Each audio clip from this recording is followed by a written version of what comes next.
Franklin D. Roosevelt once said, "Real estate cannot be lost or stolen, nor can it be carried away. Purchased with common sense, paid for in full, and managed with reasonable care, it's about the safest investment in the world." And real estate is what we do. This is the Realtors Radio Network. There's no sense in overcomplicating real estate. And if you're a first-time home buyer, an investor, or a real estate agent, you're about to get useful, practical, and smart advice on every facet of real estate.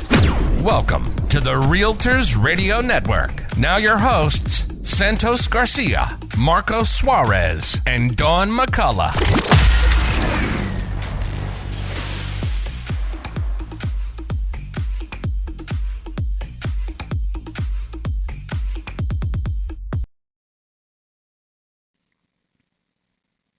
Welcome to Realtors Radio Network. Today we have a very special guest. Along with our hosts, Santos Garcia, Dawn McCullough, and myself, we have our friend and our colleague, Randy Williams. He is also our partner at United out of our Fort Lee and Edgewater office. And he's going to, let us know a little bit about his life in real estate, and welcome aboard.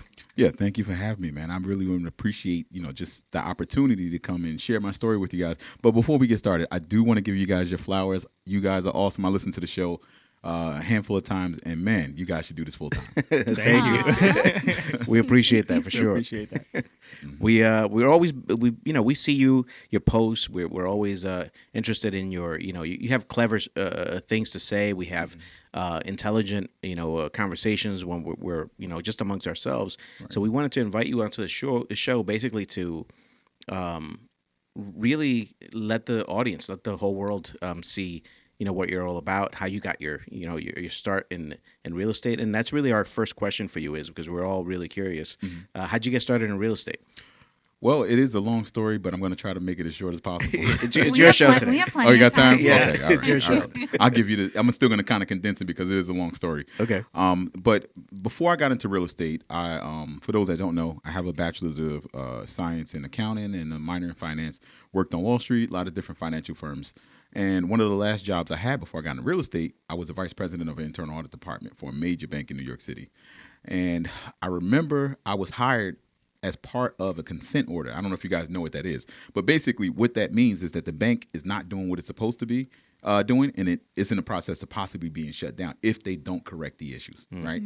So I was hired as a result of that. So I came in there, and you can imagine someone that's working as an auditor dealing with something like that is extremely strenuous. It is a lot of work. And so long story short, there was a change in management. And when I was presenting issues to management, they took ownership of the issues right away when they had nothing to do with them. So it was a lot of fighting back and forth. And in the midst of that, I was planning a bachelor party for my best friend who was getting married. And so we were trying to figure out where we're going to go, right? So we came up with 4 different locations. It was Miami, New Orleans, Vancouver, and then I think Vegas.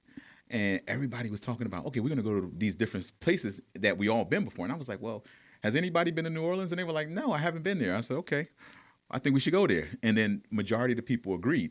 And so we booked the flights to New Orleans. Similar to what happened this time around when we went to conference, right, there was a lot of storms. And every single gate at the airport was being shut down. I mean, every single one. So I'm like, oh, man, we're not going to make it. And this is a 4-day weekend trip, by the way. So this is Thursday night. Waste a day, it means something. It means a lot. Right. It means a lot. So we go up to the person at the gate, and I say to them, look, if this flight gets canceled, when is the next time that we're going to be able to make it out to New Orleans? She said, Sunday. I'm like, oh, no, this is not going to work because, we're coming back on Monday. Right. By the grace of God, the flight did not get canceled. There was a flight crew and a plane that came. They were having trouble getting the plane to the airport because it was like thunderous, crazy storms, right? So they get a plane, and then we now have an issue. We don't have a crew. They get a crew. I'm sitting by the gate, and I heard this crew say something I never heard any crew say before. The pilot walks back up the ramp and says, I don't know how to fly this plane. What? What? I never heard that before. Oh, my goodness. He said, I don't know how to fly this plane. Did you start running? No, I should have. I'm like, Gimme. I'm like, all right, tripped over. We're not going down there. No, but they ended up getting another crew, and we eventually made it to New Orleans, and we were staying on Canal Street. And if you're not familiar with Canal Street, it's pretty much like a business district for the most part, right? And so I'm like, did we make the wrong choice? Because it is dead. All the shops were closed by the time we landed, like around 11 o'clock. So I asked the one of the hotel workers, I said, how far is Bourbon Street from here? He said, 3 blocks. I said, okay. We walk down, see nothing, and I'm just feeling bad because I'm the one that made the recommendation for New Orleans. We make a right and turn on Bourbon Street, and whoa. It's hopping. It is hot. Listen, it's a good time happening on Bourbon Street if you've never been. No matter what time of the day. No matter what day of the week, Right. time of day, it is a good day on Bourbon Street, right? A good time on Bourbon Street. So Shout out to New Orleans out there. Right, shout out to New Orleans, everybody from New Orleans, man. One of my favorite places to go in this country. So came back, we all suffering from alcohol withdrawal, right? Right. On Monday, I land on Monday, go back to work on, and I'm skipping a lot because I can't tell this story. Right. I land on Monday. I go to my office on Tuesday, and when I go to my office, I get hit with the same crap storm that I left on that Friday or Thursday, really. And I said, you know what? Something has to give. I cannot believe that I went from this high in New Orleans, hanging with my buddies, having a good time, celebrating my friend, to coming back to being this low at this job. And I said, I got to get out of here. And so the first thing I thought, and I thought about was, what am I going to do? Right? I can't do this forever, and I can't deal with this because there was a lot of stuff happening before this happened. But that was just kind of the straw that broke the camel's back. So I prayed about it for a couple hours that day, and I lie to you not, by 3 o'clock, real estate popped in my mind. Right. And I was like, I always wanted to do this. Why don't I just go into real estate? So I started researching, found the school. I don't know if you want to plug them. It's okay to plug them here. Yeah. But I found Kovats. Okay. Shout out to Kyle Kovats. I went there. You went there too? For Okay. my broker's license. Oh, there you go. There you go. It's a dope school. Great instructor. Went there, and I fell in love with it. And I was like, oh wow, this is what it's about.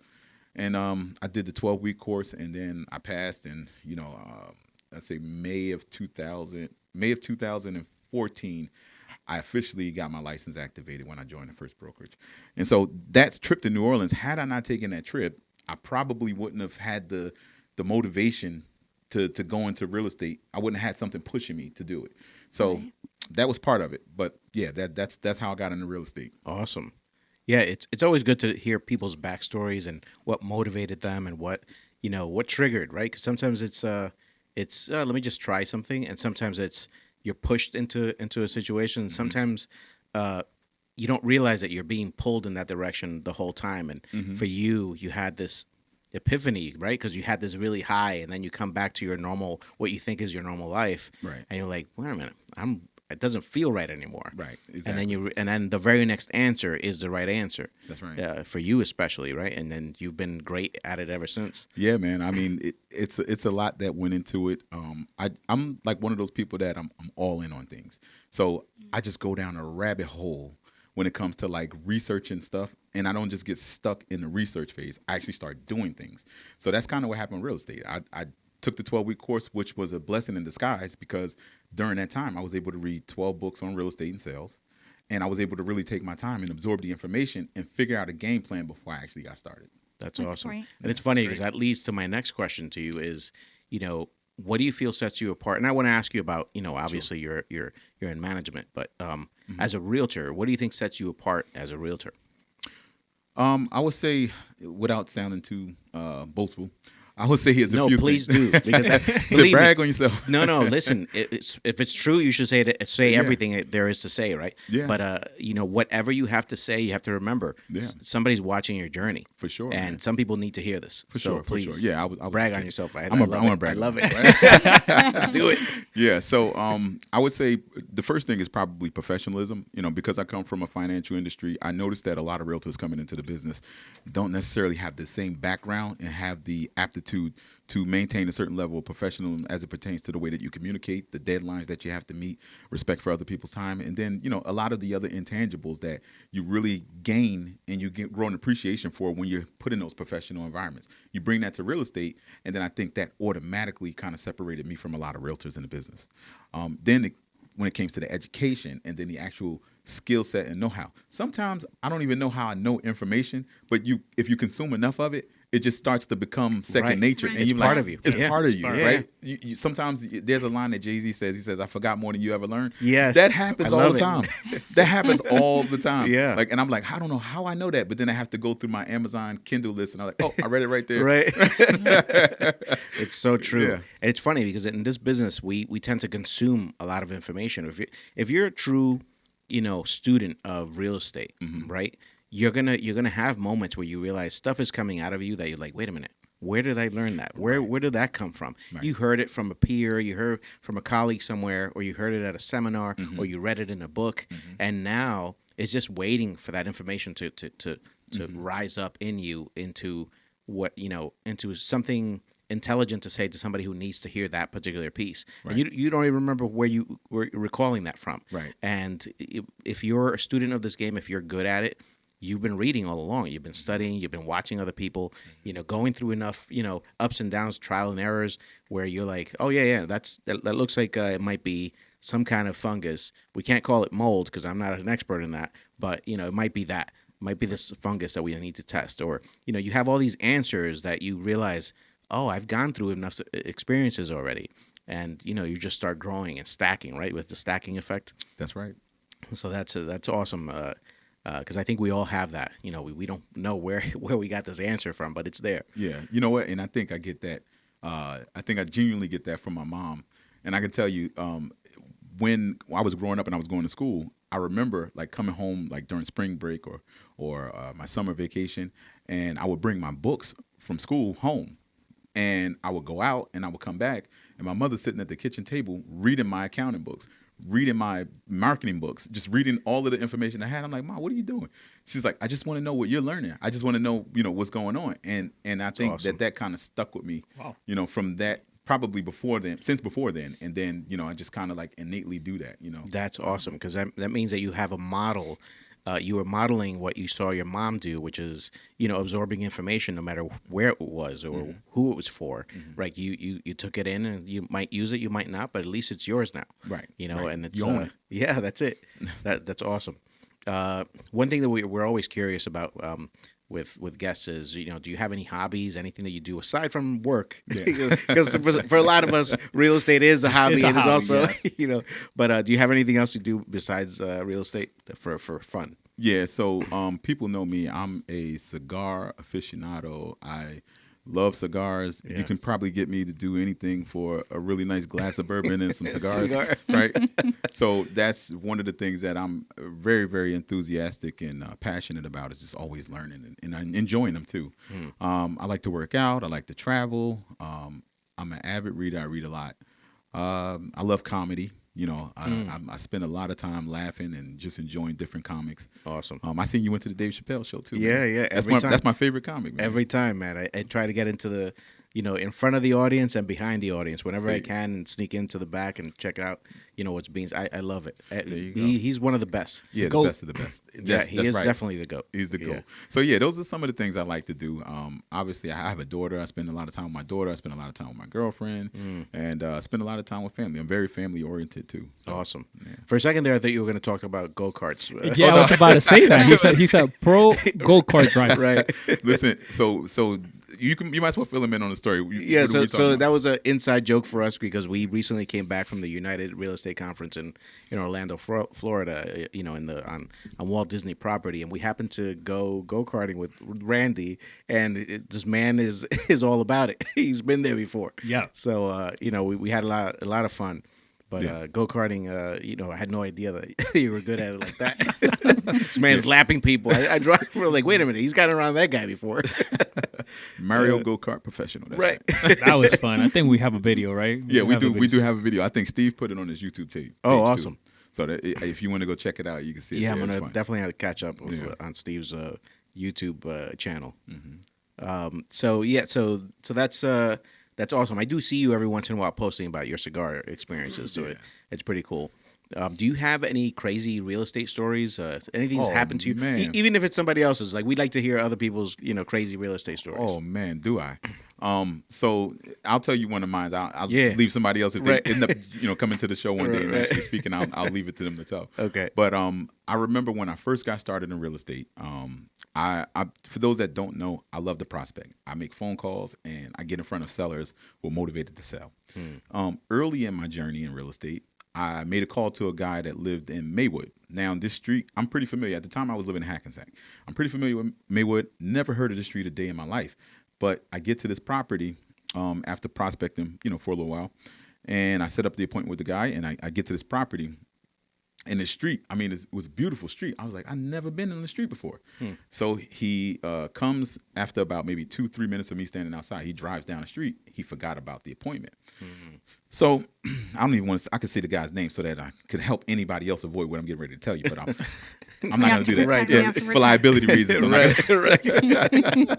no, but for liability reasons, I won't do that. But anyway, I go through the appointment. The guy is telling me, he has his house that's probably 3,400 square feet.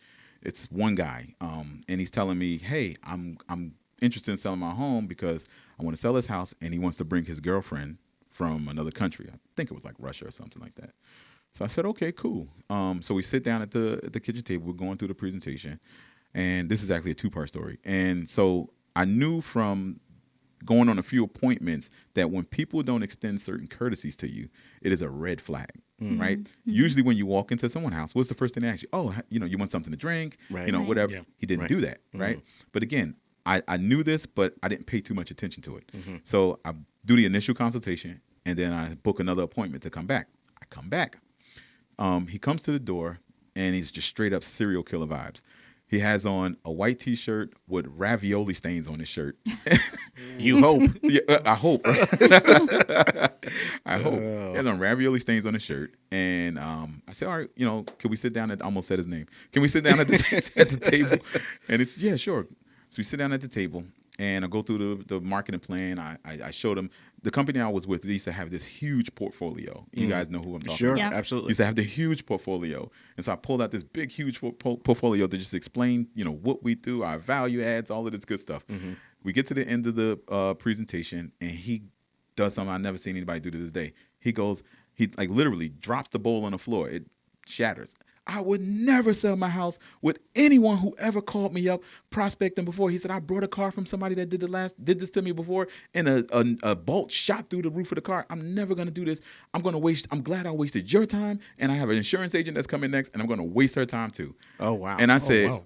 all right, you know what? You have a good day. Let me get out of here before you blow my brains out in this Right. kitchen. So I packed my stuff up, and I bounced. I got out of there pretty quickly. Wow. Wow. Yeah, I was going to have to do something to him, or he's going to do something to me. So Yeah. let me get out of here. Yeah, yeah. But that was one story. I have a bunch more, but again, for time's sake, I have to share them another time when I come back. Sure. Oh my That is insane. That was pretty intense. Yeah, pretty intense, man. This one of those situations. It's just you and him. Yeah. In a 3,400 square foot house, and a grown man eating ravioli with cut off jean shorts. Chef Boy ID. I'm like, man, this guy is crazy. Man, yeah. Something special. Oh So, my goodness. I have a quick question for you. What have been your let's say your biggest challenges in real estate, as far as listing or selling, like or buyers, anything that you feel has been a big challenge for you, Besides escaping houses. like where the windows are. That Right, can be right, challenging. Right, exactly. That's a whole nother story. But When I go to listen appointments now, I'm gonna look for windows. I'm gonna look That's for it. Nearest exit. Yeah, exactly. Check for the nearest exit in case of an Check, emergency. know all your exits. Make right? sure the door is open a little bit. No, you know what? Before I tell you this, let me tell you another crazy story. Oh, please. Real quick. This is real quick. Go ahead. Please. So I'm a mentor. I'm a coach, right? And I train other. I just thought about it when Santos said something. We had an appointment for a property in Bloomfield, and one of my agents or one of my mentees called this guy up prospecting, same way I did. The guy agreed. He said, yeah, I want to sell my house. But when I'm listening to the recording of the call, because he was calling on a dialer, something sounds strange about this guy's voice, but I couldn't quite put it together. I just thought he was old. When I get to the house, I realized that the guy had a stroke at some point, and he must be recovering from a stroke. It took him about 5 minutes to get to the door. So we get in the house, and the house is, it needs some repair, and things are a little bit out of order, whatever. And he sits down. We sit down in the living room. We're talking. And as he's giving us a tour around the house, just imagine him going up the stairs. The mentee is standing behind him, and then I'm behind the mentee. I pay attention to my environment. When he's going up the stairs, I saw something hanging out the back of his pants. And I'm like, what is that? And I looked, and it was a clip of a gun. So he has a gun in his pants, like while he's walking up the stairs. And I'm like, I try to tap the person in front of me. I'm like, Yeah. he has a gun. Yeah, I'm tapping him. He has a gun. Right? And he didn't notice. So when we go downstairs to the basement, the guy, again, recovering from a stroke, almost fell down the stairs. And the mentee caught him. And when he caught him, the gun like came bulging out his back pocket. So I'm like, oh, snap. So I said, did you see that? He said, yeah. I said, all right. I said, listen, if this guy pulls this gun, I'm jumping all over his ass. Right. He's moving slow. I'm jumping all over him. He's recovering from Right. stroke. But we sat down, and it turned out all right. But it seemed like it was one of those the movie Misery situations, because once we met his wife wife was much younger. She was a nurse, and she basically shut the whole operation down. He's not selling his house. Wow. And we were like, okay, you know what? Yeah. We might need to report this as elder abuse. Right. What's going on? He's walking around with a gun in his own house. Right. Something's not right. So that was one story that I remember that was pretty funny. It was crazy, Wow. but it's pretty funny. Yeah. Wow. That's also intense. So, I mean, you guys have had crazy stories too with the dogs, people with guns, people. I remember. Did I tell you on the Crazy Stories episode? I think I mentioned there was a house full of snakes and tarantulas, loose tarantulas. Somebody It broke was actually in Bloomfield. in Bloomfield also. Okay, we got to stay And away they- from We're not throwing any shade on Bloomfield. Just It just happens to be Bloomfield. But I remember the one house had tarantulas in the basement. When I flipped on the thing, I'm like, and the lady says, "Oh, don't go down there. One of the tarantulas got loose." And I'm like, I just saw something move. Like when I turned on the light, saw something move. I was like, oh my god, how many of them? Because it was a big tank. Yeah. You know, it was like a fish tank, but they used it to store tarantulas. And this thing was broken. It's like, how many things did they actually have in there that it was that big of a tank? And I'm like, this is gonna be scary. Yeah, it's crazy. But they Let had us know if you find it. that Can you basement was bring it also back? the basement was also lined with snakes. It was crazy. Yeah, that's a wild, lot man. of snakes. You see some crazy things going in people's Yeah, homes, man. no kidding. So biggest challenges any? Just mention one And real challenge. estate. I would say, you know, it's funny. I see a lot of people post about real estate being very difficult. I don't think real estate, and I'm talking about the actual transaction, is difficult. I think that the most difficult part about real estate is dealing with the psychology of people. Yes. Right? Because if you can coach people to do the things that they need to do in order to get what they say they want, then it's a piece of cake. Right. But you guys all know that that's not always the case. People tend to complicate things. Yeah. Right. People make things hard.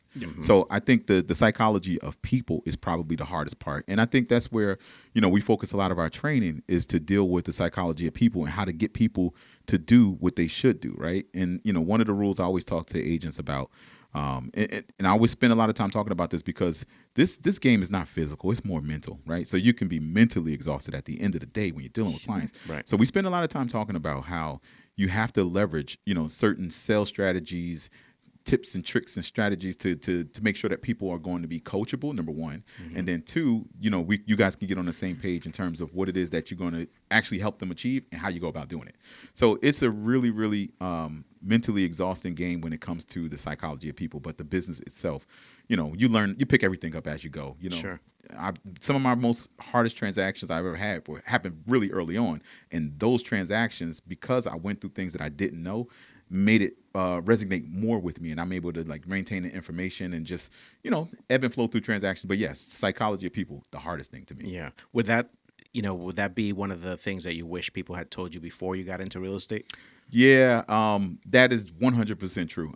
When I got started in the business, what I thought was going to be challenging was not actually challenging. It was the people that you deal with. You know, my first week in the business, and I always share the story with everybody that I talk to about business, is I got set 4 listing appointments in the first week, right? Wow. And I bombed every last one of them.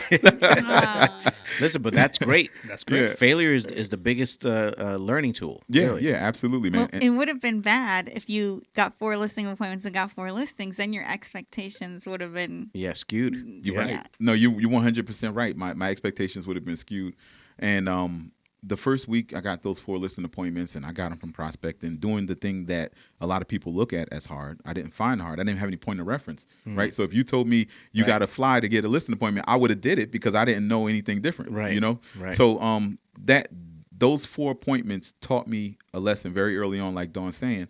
And it's really, really important to remember that, you know, while all the things that you're going after in the business, they are obtainable. You just have to have a certain bandwidth to deal with the rejection, deal with all of the things that come with, you know, trying to get somewhere worthwhile. Okay. Would that be the advice? Sorry, quick question. Yeah. Would that be the advice that you would give a brand new agent, let's say? Yeah, a brand new agent, what I like to tell them is this.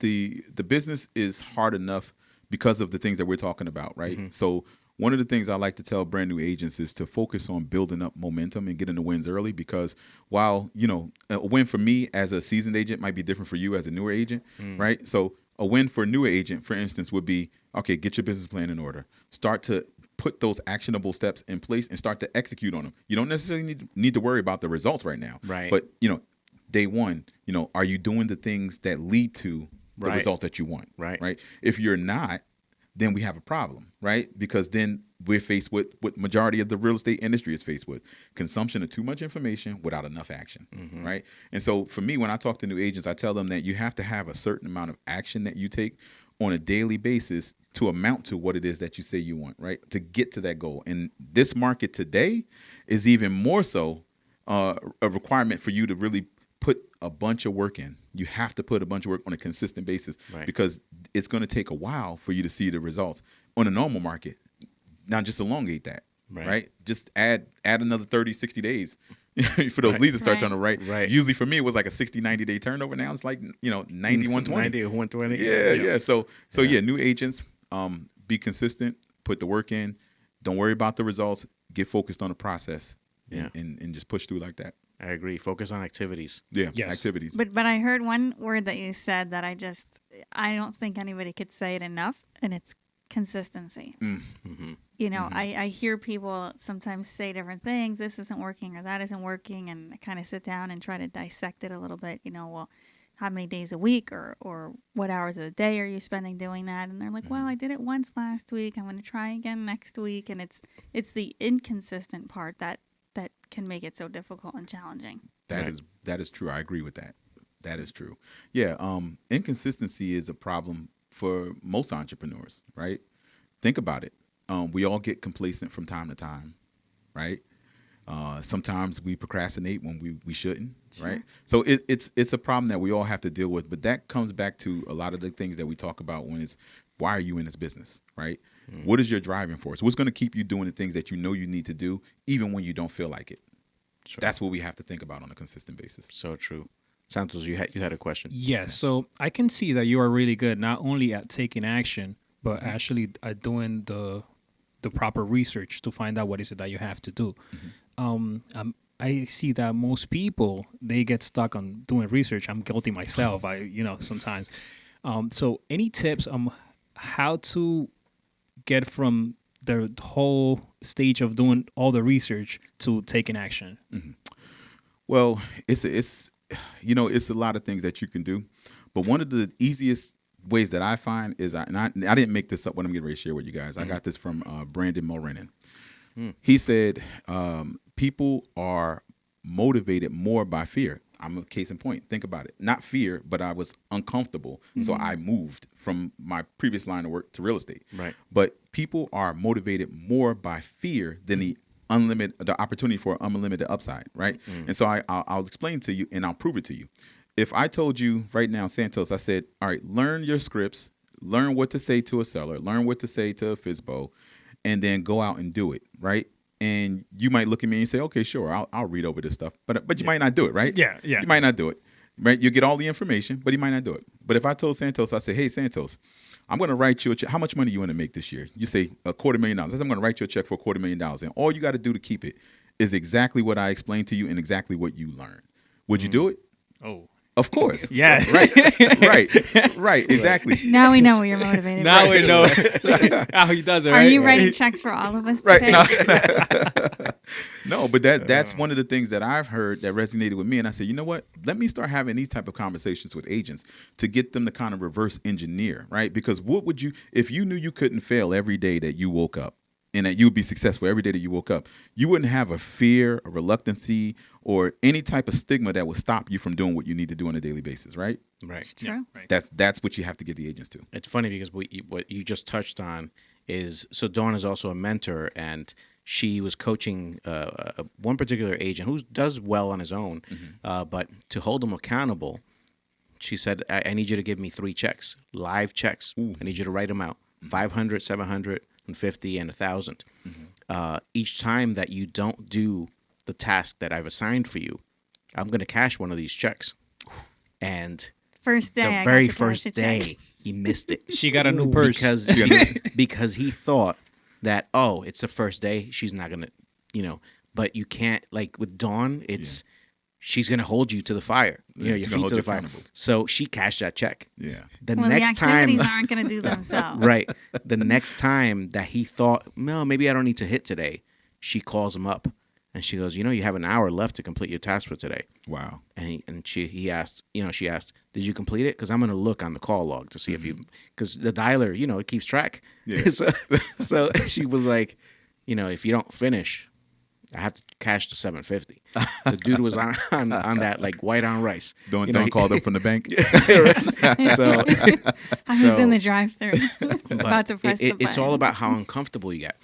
I was reading recently about lobsters. You know that lobsters, they're very soft animals in very hard shells. And the way that you see a lobster get to the sizes that they get is that they're uncomfortable. So what happens is that shell that you see on the outside is just an armor housing to keep them protected because they're very, very soft. And so what they do is once they start growing and they start becoming uncomfortable because the shell doesn't grow with it. It's just a particular size. So once it starts getting too tight because they're getting too big inside of it, they crawl under a rock, let go of that shell, stay there until the new shell grows to that size body that they now have. And then they get out of it. And a few months, a year, whatever, however long it takes for them to be uncomfortable again, they go under the rock, let go of that shell, grow a new shell until they only grow, right? Just like us, when we're uncomfortable, you'll reach that point of, man, I got to get out and do something about this.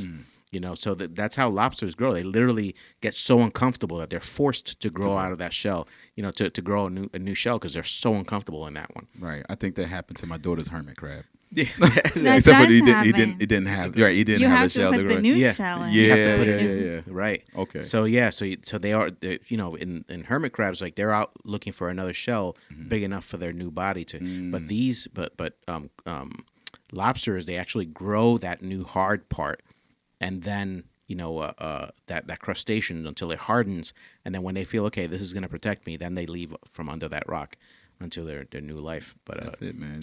We got to get uncomfortable. We got to get comfortable with being uncomfortable. We've all heard that before. Yeah. So that's 100% true, man. I have a question for you. As far as transactions, how long was your longest transaction?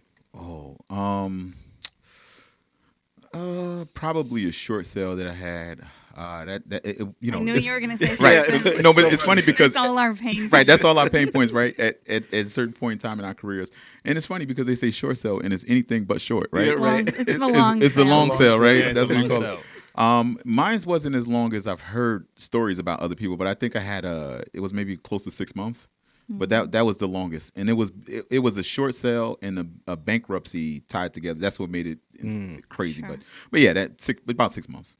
Yeah, not too bad. Kind of average, I guess, for short sales. Right. Not too long. So that's good. I'm glad it wasn't like a horrific, 2-year experience. What about you? 2 years? Somebody had 2 years here?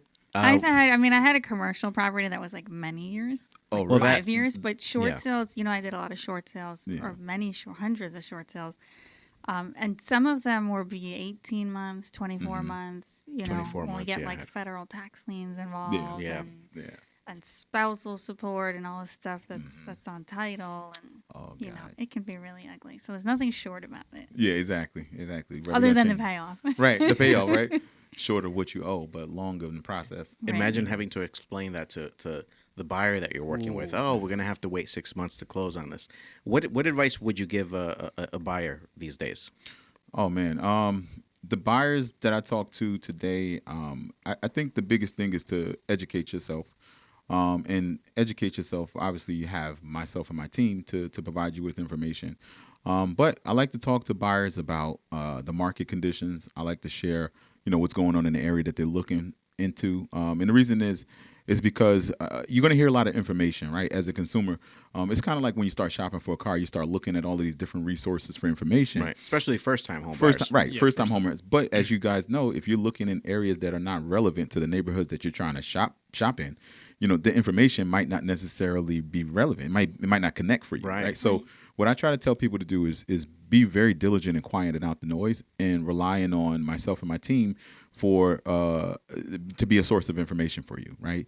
And then I try to point them in the right direction to get credible information, because if you're like me and you absorb or consume a lot of information, you're going to start to see that there's a lot of junk out there that's being shared with consumers. Right. And so it's a constant battle for myself and my team to basically keep people educated and on the right path with the right information. So educating buyers on the right information, making sure that it's relevant to the area that they're looking for. And then I have to talk to them about the same things I talk to realtors about being consistent, about being diligent. Right. It might take a while before you get a home because there's limited inventory, but working with us, we're also listing agents as well. And we find and identify motivated sellers all the time. So you have that working for you, but I try to keep them motivated to become homeowners and to purchase, because you can get weary, especially think about back during the pandemic when things first kicked off, and then it was kind of like that V-shaped recovery that Rick Haas was talking about, right? It was like things kind of shut down, and then all of a sudden it took off, right? What happened to all of those buyers that were trying to buy homes then? They got exhausted, and then they end up waiting a year, 2 years, and then when they came back, you thought the market was going to settle down, but now the prices are higher. Right? Interest rates are higher, right? Too. Monthly payments are higher, right? So when you look back at things, you want to tell people, if they're in it, buyers, if you're in it, stay focused, stay diligent, get with the right team, get with someone that's going to educate you, and then make sure that they have the right resources around you as well too, right? With your attorneys, your lenders, and all the other people that support, real estate transactions, which a lot, by the way, people don't know. It's probably a dozen or so people, just on the surface level, True. So true. Education, big. I'm big on that. And you have to tell them to not pay attention to the sales prevention team too. Right. Listen. Oh man, that's a huge one. When it's funny you say that, because when I talk to buyers and sellers, but let's stick with buyers, specifically buyers, we make sure that anybody who is going to have an impact on your decision to buy is present at that appointment. Right. If they are not, then we need to schedule another time that we can speak to you with the people who are going to impact your decision, because now more than ever, the parents or the support system of that buyer, particularly like the millennials and the young ones, they're involved. Right? Yeah. So they could kill a deal for you, even not for the sake of, you're not worried for the sake of you necessarily getting compensated. Obviously, that's part of it. But sometimes they kill good deals.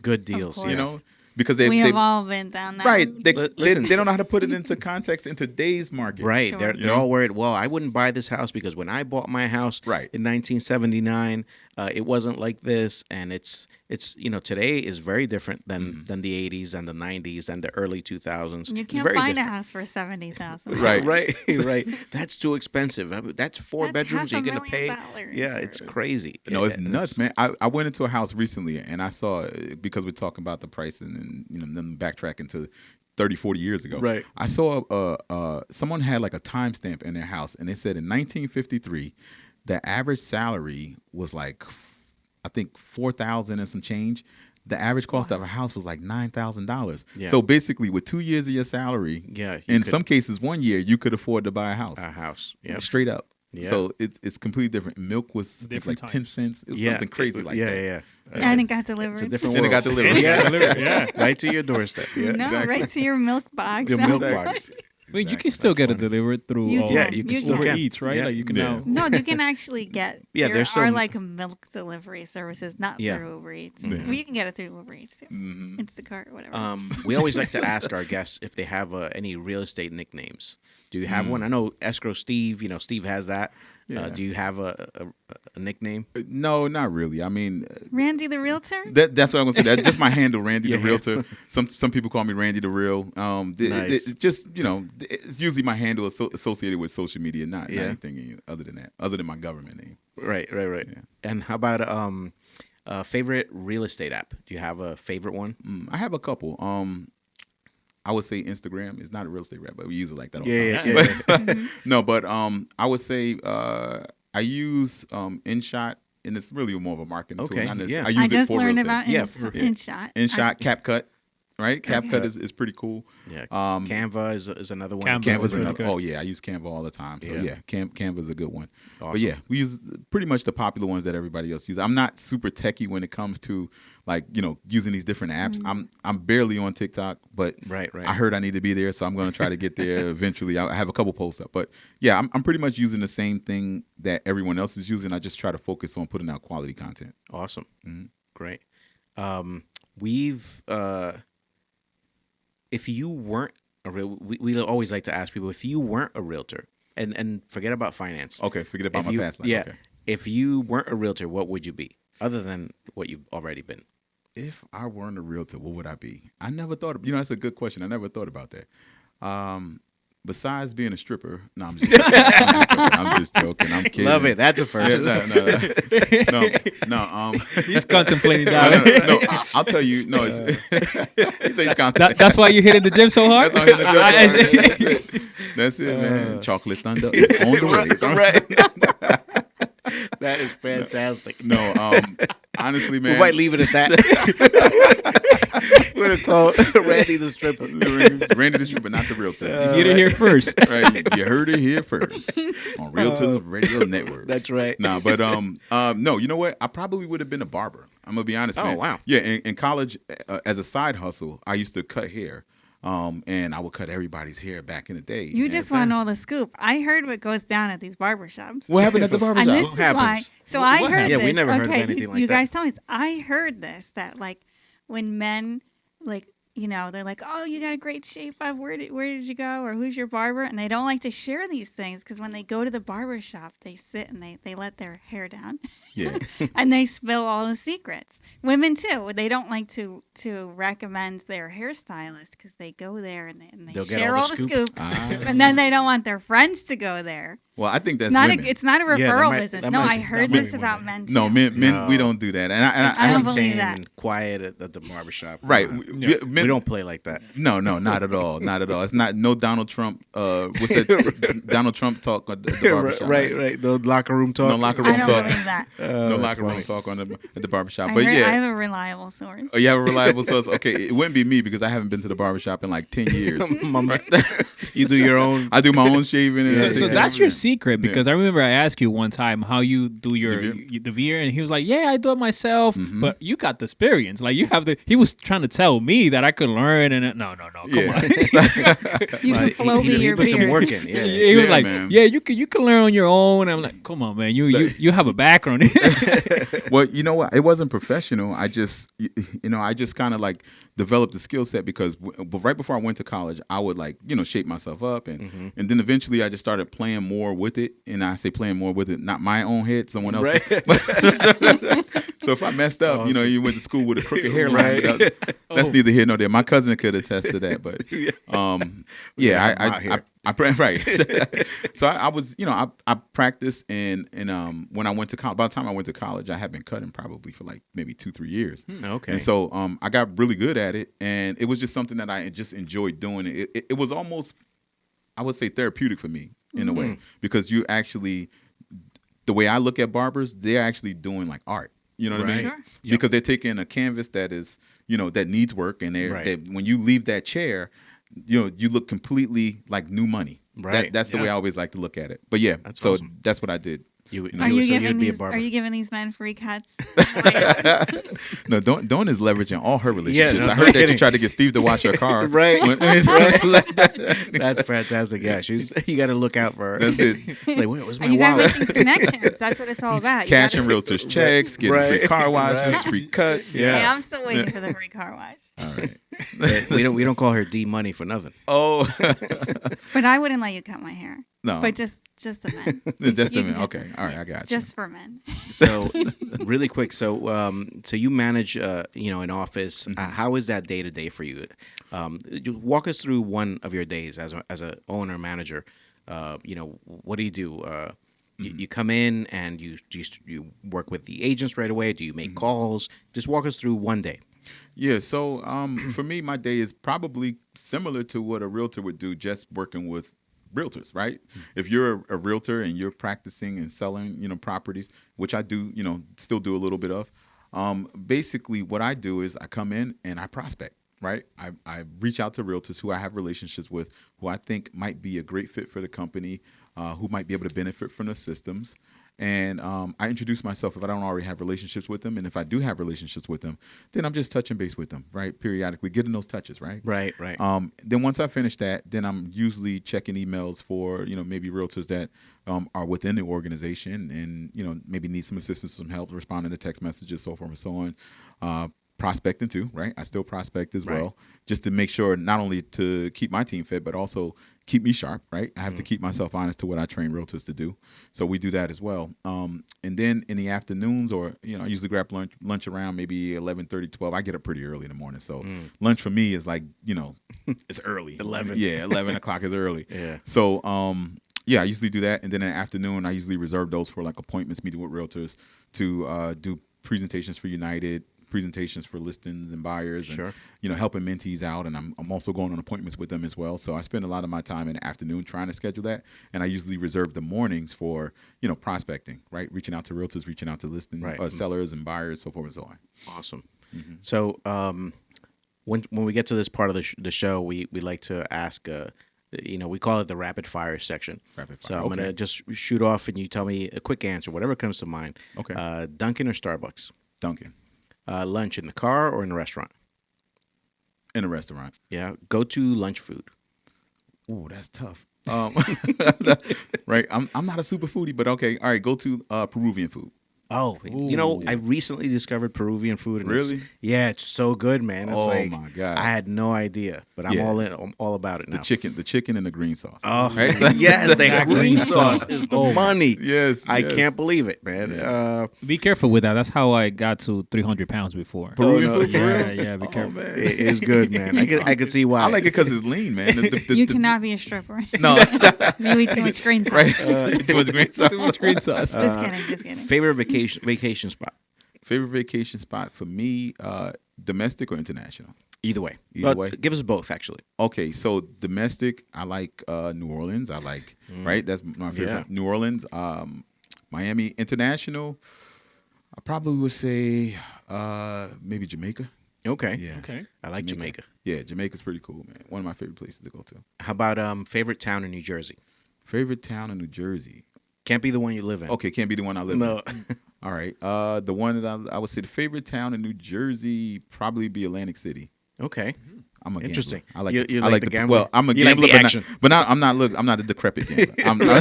You just like the action. I like the action. I like Yeah. being at the blackjack table, and I spend a good amount of time down at the blackjack table when I'm in Atlantic City. But I haven't been to Atlantic City probably in about maybe 3 months. Man, Yeah, so- I heard there's all these issues down there with MGM and Yes. is it Yeah. Borgata? Borgata, Borgata, Yeah, yeah. huge cyber attack. That is Right. crazy. They got They're hacked. using $4 million a day. Yeah, it was really bad. I heard about it. I was like, man, I don't know if did they figure that out yet? I don't think so. I think they're Okay. still bleeding. Oh, wow. It's crazy. Man, that's crazy. You mentioned earlier that you still work as a realtor. Obviously, which towns do you service? Like if our audience was looking to work with someone, what towns do you work or counties? Could be a whole county. Yeah, so primarily when I got started in real estate, I worked in the Bergen County seat, which is like the Teaneck, Hackensack, Inglewood area. Okay, yeah. Surrounding towns. But now with my team, I can service a pretty big range of areas. So for instance, I'll go as from North Jersey with Bergen County all the way down to Ocean County. I have a property that's getting ready to, we have a contract that's getting ready to close in the next couple of weeks down there. So Fantastic. yeah, with the team, I can, I have a pretty long reach now. So your footprint is New Jersey. That's right. The whole New New Jersey. Jersey, right? Yeah. New Jersey. Oh man. So I'm aware that you're a content creator as Yep. well. I've seen some of your videos. So if the public wants to find out more about you or they want to see some of the that content where they can find. Sure. So on Facebook, it's my name, Randy Williams. Okay. On Instagram, it's Randy the Realtor. On TikTok, which I don't have much content, is Randy the Realtor. That's 2 E's. Okay. No, not TikTok. It's X now. No, that's Twitter. Twitter. That's Twitter. No, that's Twitter. My bad. I'm yeah. You got your social media. So I he's got not on my TikTok social either. media. Even I knew that, and I'm like Look anti-social. at that. Yeah, I got it all. Yeah, you got it. But how about you have X? You know I do, but I don't know my handle on X. You don't use it as much? I don't use it. I don't use it at all, actually. Oh, okay. I think I might have posted maybe one time, like a couple years ago, but I rarely ever go on X. But I'm mainly on Facebook and Instagram. I'm trying to get into the TikTok. I have a couple posts up, but it's for me. I think I have I'm on like the tail end of that generation that kind of like, do I really want to be on there? But I'm not quite on Facebook all day, right? That's a different genre. Right. But I'm not quite on TikTok either. So I'm like Instagram is like a middle ground for me. Yeah. But yeah, the attention span of people on TikTok, I find they do have long form content, but I'm seeing that everything is just so fast. I watch my daughter on TikTok sometimes, and she just it's really fast. I'm like, you treating this like Tinder? Yeah, it's not even like a 3 second or 4 seconds. No, it's so quick. Whereas on Instagram it's like a 28-second rule, right? Right. Don't post anything longer than that because no one will pay attention. But on TikTok it's like swipe. Like what? Yeah, it's crazy, man. I'm not sure that I have the heart to put out content where somebody's gonna dislike it or like it in 3 seconds or less. Yeah. Like, I put in half an hour into making that thing and people just went right by it. Exactly, man. That's one of the things that I have. I'm conscious of, like you said, that 28-second. Although I put out, content that's longer in hopes that people watch, but I know they don't. I can see the metrics and I can see all of the data behind the scenes because my pages are integrated. So I basically created a professional page and I just merged my personal life on there as well. And then you can kind of see the insights, right? So you can see people not watching longer than like 30 seconds. Right. But for those that do, I do have people that do watch it longer than 30 seconds, but the average person is not. Yeah. So that's why I like it. Well, we've enjoyed your story and your stories.